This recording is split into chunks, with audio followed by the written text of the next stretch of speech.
FPL camper on the road, chasing points where dreams are sold. Well, hello everyone and welcome back to another video. This is the second video of the season 2025-2022. We're going to be looking at drafts today only. Some drafts, my drafts, a draft, I don't know. Drafts. We're going to be looking into a draft. That's the most important thing. That's all the video is going to be like. And I don't know about you, but I've been struggling. I have been struggling with finding a draft that I like. You know, I've been consuming so much Fantasy Premier League YouTube videos of late, and on Twitter as well, trying to get some ideas, trying to look into drafts, see if I like something. And I don't know, I'm struggling a lot. I've been desperate. I can't find any draft out there that I've been like, this is it, or close to it. We're gonna look into that later, but it's just, I don't know, is it just, I can't remember, does this happen every season, or is it just this season is slightly more difficult? I mean, the only times that I've seen a draft and I've been like, oh shit, I like this one. This looks good. And then I realized there's no Salah or Haaland in there. Because that's the only time you can have a decent looking draft. But you can't go into a new season without Salah or Haaland. Mainly for captaincy reason and price range as well. It's so much easier to downgrade to players than it to upgrade. You need at least 2 transfers. We've been talking about this season before. But anyways, let's just not waste any time. Let's just jump straight into it. I have my same draft that I had last video that I made about a week ago now. Actually, before I get into, let's me remember, I don't want to forget it. Happy birthday to Chris. Chris has a birthday today. The OG channel viewers, you know, before the channel blew up. I'm kidding. Before we got 225 subscribers, which I'll talk about it later again. I don't know what's happening, but you know. But happy birthday to Chris. I hope you've had a wonderful day. You know, he's one of the first viewers outside of my family and friends that has been supporting the channel since. So let's just go to the fantasy app over here. Go to fantasy and go to pick team just to see. This is where I left it. Oh, jeez. What's up with the yellow flags? Oh, right days. Okay. So the only changes that I made, I mean, I've made changes in between, but I've reversed back from the last draft that I had in the video just to see how much things have changed, at least in my head. This weekend did a lot of damage in terms of, you know, things that I had, or players that I wanted before and players that I want now. And I think that everybody feels the same way. It's not just me. Yeah, Udogi has been yellow flagged. That's not good. What is that? Knee injury. That sounds serious. Okay. Well, he wasn't like a nailed-on player anyways. I brought in Dubravka. That's the only... Because I said, you know, 4.0 goalkeeper, I think now probably... What's his... 26%? That's too low. Should be more. If you have another 4.0 goalkeeper, should have Dubravka, because it is the only goalkeeper that we think is going to play, and that costs 4.0. Now, I have Sanchez here on the goal. I played with some drafts with... Kelleher, but let's see about that. And Margui is also flagged. Lack of match fitness. That doesn't sound as serious as knee injury. But anyways, this is how it looked last time. Got Sanchez in goal, Udogi, Virgil, Milenkovic, Salah, Kudusar, Palmer, Buemo, Welbeck, Watkins. Now, if you ask me which nailed-on players before this weekend in my draft were, I would have said Salah, Palmer to a certain extent, maybe Sanchez, and that's it. Now, after this weekend, I don't even know about Salah. I mean, I know it's an over-exaggeration. The same shit happened last season, you know. Pre-season, people were like, oh, Salah too wide.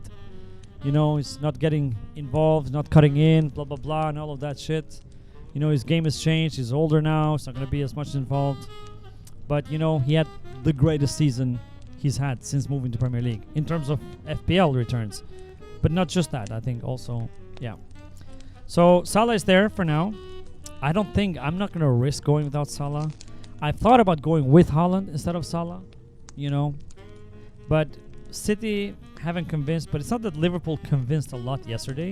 You know, the first real test that they had against Crystal Palace, and I wouldn't say they failed, but it's not that they look convincing.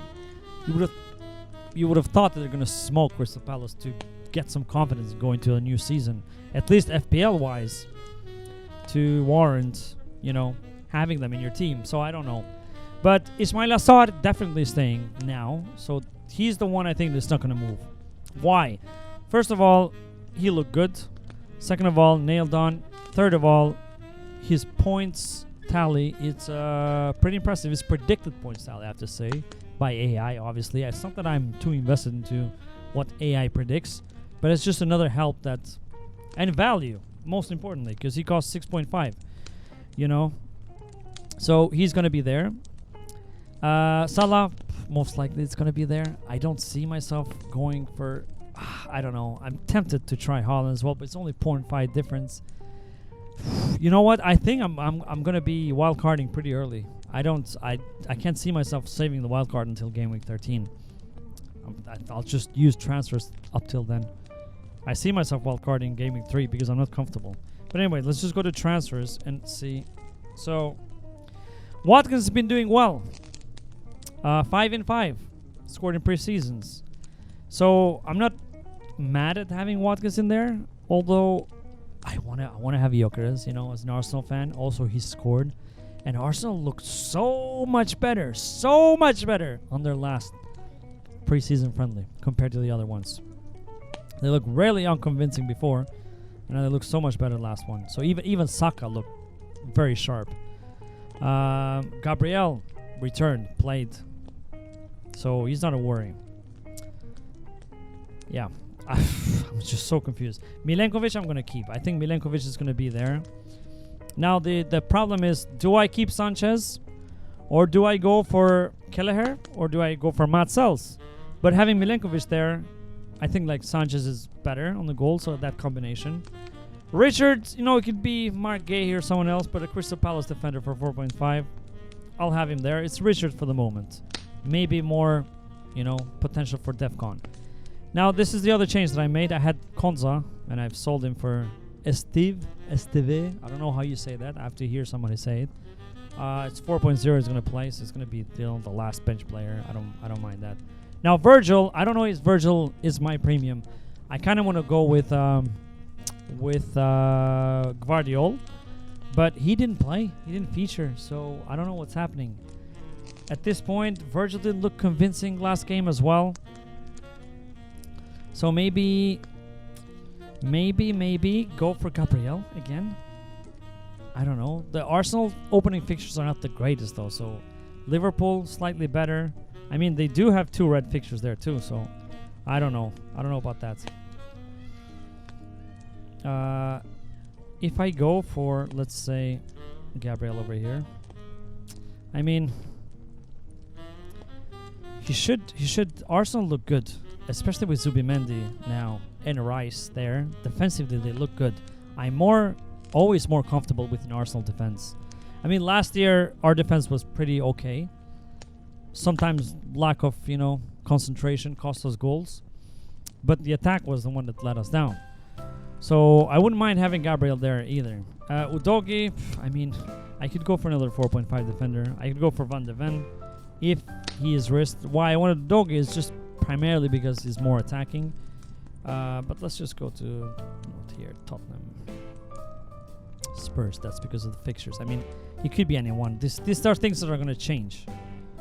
Let's just go for, where is Van de Ven? Here, for now.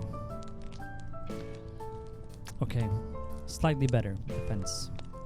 Still not convinced that this is what I'm gonna go with, but this, you know, slightly better. Now on midfield, Kudus, not happy with.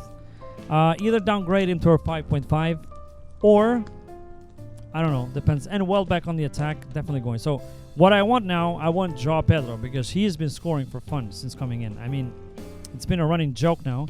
So if I get João Pedro, I could downgrade Kudus. Now, there was a certain reindeers that it's knee-jerked. People have knee-jerked a lot. Let's just go to City here. He could be the one, or Elliot Anderson from. But I mean, if reindeer starts, He's definitely more tempting. Should we just go for now? I mean, I don't think I'm going to go there because I'd never trust any Man City players, or I don't trust Pep. It's not the Man City players. I think Reindeers is a good player. I just don't trust Pep with keeping a starting 11, a consistent starting 11, and not chopping and changing every single game and testing everything else. And his minutes as well. So it could be Elliot Anderson, or it could be another 5.5 player. Salah there, Palmer. Do I want Saka? Yes, I want Saka. Did he look sharp? Yes, he looked sharp. Has Palmer looked underwhelming? Yes, he has. So I don't know. I mean, that's the decision that's going to be made I'm going to make a video on Thursday, probably. We have a Friday deadline. But either way, I'm going to have to make a video on Thursday because I'm not going to make decisions before Thursday. The closest I'm going to get to is Thursday. Now I have Mbeumo here. I raved about Mbeumo. And I still don't have a problem with Mbeumo. I still like Mbeumo. What I have a problem with is Man United not looking convincing. Again, I mean, I'm really waiting for them to click. But it might be too early to go for Mbeumo. So, I mean, he could become Verts. Verts. So, yeah. It's not that Verts again looked, wow, breathtaking or anything like that.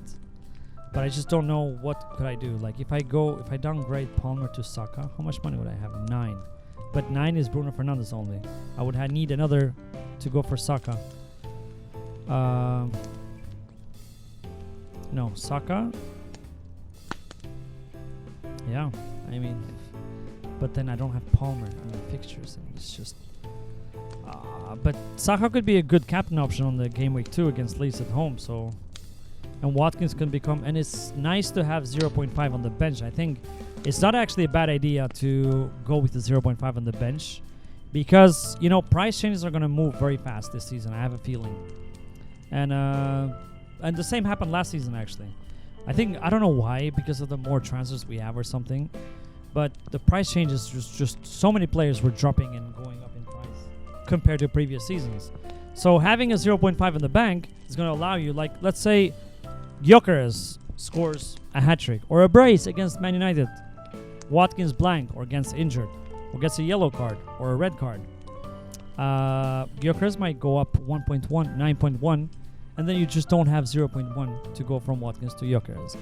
So having that 0.5 leaves you a bit of wiggle room. And that could happen for other players, you know. It can happen for somebody can go down, somebody can go up. So it's always nice to have that. I prefer starting the season with 0.5 in the bank. I just don't know if that's going to be feasible.